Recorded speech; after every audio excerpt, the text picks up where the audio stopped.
42 is here. अभिवादन स्वीकार कीजिए डॉक्टर सतीश पांडे का। स्वस्थ और सुंदर शरीर की तमन्ना हर किसी को होती है, लेकिन सबको यह नसीब नहीं होता। अगर आप स्वस्थ और सुंदर रहना चाहते हैं तो आपको सबसे पहले अपने भोजन का ख्याल करना पड़ेगा।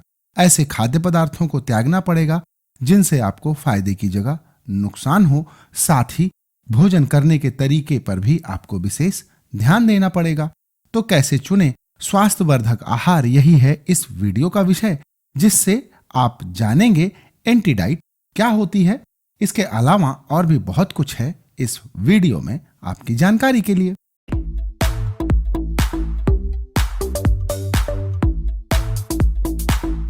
भोजन शब्द सुनते ही हम में से ज्यादातर लोगों का ध्यान स्वाद और उसकी शक्ल सूरत यानी लुक की तरफ जाता है। वहीं लोग जो सेहत को अहमियत देते हैं वे जरूर खाने की क्वालिटी के बारे में भी सोचते होंगे। हकीकत यह है कि हम अच्छे भोजन का मतलब उसमें संतुलित तत्वों की मौजूदगी होना समझते हैं, जैसे कार्बोहाइड्रेट, प्रोटीन, विटामिन, फैट और मिनरल इत्यादि। इन सभी तत्वों का हमारे भोजन में हर रोज जरूरत के अनुसार होना सेहत को ठीक रखने में अहम भूमिका निभाता है। पर क्या इस बात को ध्यान में रखने से हम सेहतमंद रह सकते हैं? ऐसा नहीं है, इसलिए कि हमें विरुद्ध आहार के बारे में भी जानना चाहिए। तो आइए अब जानते हैं कि क्या है विरुद्ध आहार यानी एंटी डाइट। जब खाने में दो अलग अलग चीजें खाई जाएं तो हमारे शरीर के लिए लाभदायक हों, लेकिन जब इन्हीं दो चीजों को मिला दिया जाए या किसी खास स्थिति में भोजन किया जाए जो हमारे शरीर में एक नई चीज पैदा करे और वो चीज हमारी सेहत के लिए हानिकारक साबित हो, तो ऐसे भोजन को विरुद्ध आहार कहा जाता है। बहरहाल इस बात का ध्यान रखना जरूरी है कि विरुद्ध आहार हमारे शरीर के लिए महत्वपूर्ण तत्व वात, पित्त और कफ को असंतुलित करके हमें बीमार बनाते हैं। अब आइए जानते हैं एंटी डाइट के नुकसान क्या हैं। विरुद्ध आहार को आयुर्वेद में गंभीर बीमारियों का कारण बताया गया है। चरक संहिता के अनुसार एंटी डाइट खाने से इंसान में कई तरह की स्वास्थ्य समस्याएं जैसे मोटापा, बहुत पतला होना, बहुत लंबा होना यानी गगनेटिज्म, बहुत नाटा होना यानी ड्वार्फिज्म, बालों का झड़ना या गंजापन होना, बालों का ज्यादा उगना, त्वचा का ज्यादा काला होना, त्वचा का ज्यादा गोरा हो जाना, नपुंसकता, नजर का कमजोर होना, पेट में पानी भर जाना, त्वचा पर फफोले, भगंदर यानी फिस्टुला, पेट फूलना, गले में खराश रहना, खून की कमी यानी अनीमिया और जोड़ों में दर्द व सूजन यानी रूमेटाइड अर्थराइटिस, त्वचा पर सफेद दाग होना, कभी कभी कब्ज और दस्त लगना, बिना कोई चोट लगे सूजन होना, पेट में दर्द व जलन होना, खट्टी डकार आना, नाक से पानी बहते रहना विरुद्ध आहार के कारण होता है। इन बीमारियों में दवाइयां लेने के साथ साथ अगर हम विरुद्ध आहार को त्याग दें तो ये बीमारियां जल्दी से ठीक हो जाती हैं। अब आइए जानते हैं विरुद्ध आहार यानी एंटी डाइट कितने प्रकार का होता है। आयुर्वेद के अनुसार विरुद्ध आहार कई प्रकार के होते हैं। इस वीडियो में मैं 10 प्रमुख विरुद्ध आहारों के बारे में आपको बताने वाला हूं। तो सबसे पहला है देश विरुद्ध। हम जहां भी रहते हैं वहां के 100 किलोमीटर के दायरे में उगने वाली खाने की चीजें उस जगह के लोगों के लिए लाभदायक होती हैं। इन्हें खाने से सेहत ठीक रहता है और पाचन क्रिया व स्वास्थ्य प्रणाली को संतुलित रखने में सक्षम होता है। अपनी जगह की चीजें ना खाकर जब हम दूसरी जगहों से चीजें मंगाकर खाते हैं तो हम देश विरुद्ध आहार का सेवन कर रहे हैं। उदाहरण के लिए ड्रैगन फ्रूट, एवोकाडो अपने देश में अमूमन ना के बराबर उगते हैं। इन्हें हम दूसरे देशों से आयात करके खाते हैं। आयुर्वेद के मुताबिक यह सेहत के लिए ठीक नहीं है।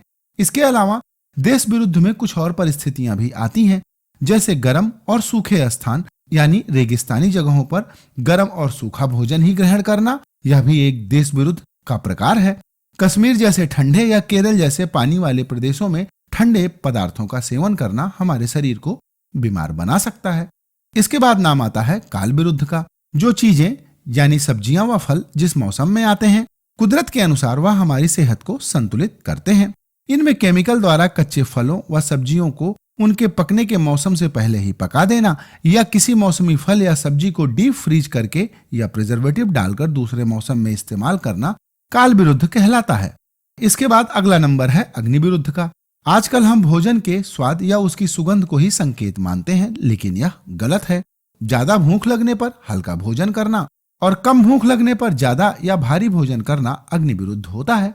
उदाहरण के लिए हल्के पदार्थ जैसे मूंग दाल, चिवड़ा, पोहा, उपमा, खिचड़ी, जौ इत्यादि का ज्यादा भूख लगने पर सेवन करना अग्नि विरुद्ध है और भारी पदार्थ जैसे उड़द, राजमा, दही बड़ा, दाल मखनी, आलू, समोसा, फ्रेंच फ्राई, टिक्की, गेहूं, मैदा और मैदे से बने पदार्थ यानी चाउमीन और भटूरे इत्यादि का कम भूख लगने पर सेवन करना अग्नि विरुद्ध होता है। इसके बाद चौथा विरुद्ध आहार है मात्रा विरुद्ध। मूल प्रकृति के विपरीत दो आहारों के सेवन को मात्रा विरुद्ध कहा जाता है, जैसे दूध के साथ मछली, दूध के साथ खट्टी चीजें, दूध के साथ फल, दूध के साथ साग, दूध के साथ चपाती, दूध के साथ कुल्थी की दाल और दूध और उड़द की दाल, दूध के साथ दही, दूध के साथ नमक, दही के साथ केला, दही के साथ गर्म चीजें, कढ़ी के साथ खीर, मूली के साथ उड़द की दाल, मूली के पत्ते के साथ मक्खन, शहद के साथ घी, शराब के साथ गर्म चीजें, शराब के साथ खिचड़ी व खीर, नया व पुराना अनाज और लस्सी के साथ केला खाना मात्रा विरुद्ध होता है। वहीं आपको ध्यान रखना है कि दही और जौ का सत्तू रात में सेवन नहीं करना चाहिए। इसके बाद नाम आता है पांचवें विरुद्ध आहार का नाम, जिसको कहते हैं आदत या सातवें विरुद्ध। अपनी आदतों से हटकर अचानक किसी नई चीज का सेवन करना सातवें विरुद्ध होता है। जैसे किसी को चावल और दाल खाने की आदत है यानी सातवें है, और वह भरपेट गेहूं की रोटी और आलू खा लेता है, तो यह उसके लिए सातवें विरुद्ध आहार होगा। ऐसा आहार आपकी सेहत को बिगाड़ेगा। अगर किसी भी समय सात्विक खाना नहीं मिलता और मजबूरी में सात्विक विरुद्ध आहार का सेवन आपको करना पड़ रहा है, तो ऐसी स्थिति में भूख व रूटीन आहार की मात्रा का 1/4 भाग ही आपको ग्रहण करना चाहिए। इस तरह 7 दिन में नया पदार्थ साथ में हो जाता है और उसको आप पूर्ण मात्रा में खा सकते हैं। इसके बाद अगला विरुद्ध आहार है दोष विरुद्ध। हमारे शरीर का संचालन वात यानी हवा, पित्त यानी गर्माहट और कफ यानी ठंडक, इन तीनों तत्वों यानी दोषों से होता है। यदि वात अधिक हो, जैसे किसी को गैस बनती हो या डकार ज्यादा आती हो, ऐसी स्थिति में वात बढ़ाने वाली खाने की चीजें जैसे ठंडा भोजन, दाल, हरी पत्तेदार सब्जियां जैसे सरसों का साग और बासी खाना इत्यादि नहीं खाना चाहिए। अगर आप ऐसा कर रहे हैं तो आप दोष विरुद्ध आहार का सेवन कर रहे हैं। वहीं पित्त बढ़ने के लक्षणों के समय जैसे आंखों, हाथों और पैरों के तलवों में या शरीर में जलन होना, पेट में जलन होना, खट्टी डकारे आना पित्त बढ़ाने के लक्षणों में शामिल है। और ऐसे समय पित्त को बढ़ाने वाले पदार्थों जैसे इमली, दही, खमीर वाली चीजें, इडली, डोसा, अचार और शराब का सेवन करना दोष विरुद्ध कहलाता है। वहीं कफ बढ़ने पर यानी भोजन में रुचि न होने, जी मचलाना, ज्यादा नींद आना, गले में बलगम बने रहना, ऐसे समय कफ बढ़ाने वाले पदार्थों जैसे चावल, बर्फ, ठंडे पदार्थ, मीठा भोजन, तेल या घी में तली हुई चीजें इत्यादि का सेवन करना दोष विरुद्ध होता है। इसलिए भोजन करने से पहले अपने शरीर की प्रकृति और अपने स्वास्थ्य को जरूर समझें। अब आइए जानते हैं 7वें विरुद्ध आहार के बारे में, जिसका नाम है आंतरिक गुण विरुद्ध। आंतरिक गुण विरुद्ध आहार जब हम ठंडा और गर्म पदार्थों को मिलाकर खाते हैं तो यह वीर्य विरुद्ध होता है। उदाहरण के लिए गर्मा गर्म गुलाब जामुन पर आइसक्रीम डालकर खाना, गर्म जिलेबी पर रबड़ी डालकर खाना, हॉट चॉकलेट को आइसक्रीम डालकर खाना और गर्म खाने के साथ बर्फ डालकर कोल्ड ड्रिंक या हार्ड ड्रिंक के साथ पीना आंतरिक गुण विरुद्ध आहार कहलाता है। इसके बाद 8वें नंबर पर है कोष्ठ विरुद्ध।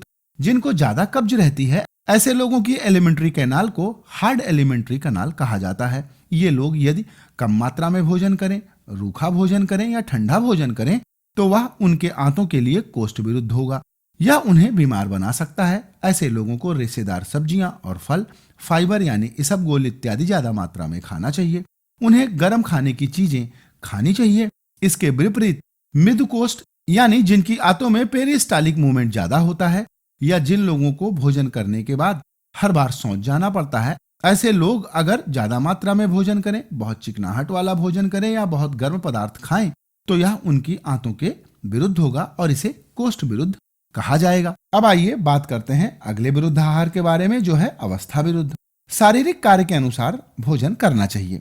जो लोग शारीरिक श्रम ज्यादा करते हैं, ऐसे लोग यदि सूखा भोजन करें और कम भोजन खाएं तो यह उनके लिए अवस्था विरुद्ध आहार हो जाता है। इसी तरह से जिन लोगों का शारीरिक श्रम बहुत कम है, जो लोग अमूमन चेयर पर बैठकर ही अपना काम करते हैं और चलना फिरना कम होता है, ऐसे लोग यदि ज्यादा भोजन करें, चिकनाहट वाला भोजन खाएं तो यह उनके लिए अवस्था विरुद्ध आहार हो जाता है। इसीलिए शारीरिक काम के अनुसार हर दिन आहार के तत्वों व गुणों को देखकर खाना चाहिए। अब आइए बात करते हैं 10वें और अंतिम विरुद्ध आहार के बारे में, जिसका नाम है क्रम विरुद्ध। मलमूत्र त्याग किए बिना ही भोजन करना क्रम विरुद्ध है या बिना भूख लगे ही भोजन करना क्रम विरुद्ध होता है। आजकल देखा गया है कि हम भूख के अनुसार भोजन न करके समय और औपचारिकताओं के अनुसार भोजन करने लगे हैं। ऐसी स्थिति में यह हमारी रोजमर्रा की जिंदगी में क्रम विरुद्ध आहार बन जाता है। उदाहरण के लिए सुबह उठकर बेड टी लेना, भूख न लगते हुए भी भोजन करना, प्लेट में ज्यादा परोसा हुआ खाना खा लेना। ध्यान रखिएगा कि अगर हम बिना जरूरत के बेकार भोजन खा लेते हैं तो हमारा पेट भी डस्टबिन बन जाता है। इसलिए पेट को डस्टबिन ना बनाएं और स्वयं को स्वस्थ रखें। तो उम्मीद है कि इस वीडियो में बताए गए विरुद्ध आहारों की आदतों को त्याग कर आप भी स्वस्थ बनेंगे, और जब आप स्वस्थ होंगे तो आप सुंदर दिखेंगे भी जरूर। तो आज का यह वीडियो यहीं पर होता है समाप्त। और अगर आपको यह वीडियो अच्छा लगा हो तो इसे लाइक और अपने दोस्तों के साथ शेयर कीजिएगा। कोई प्रश्न है तो कमेंट कीजिएगा। वीडियो देखने के लिए आपका धन्यवाद।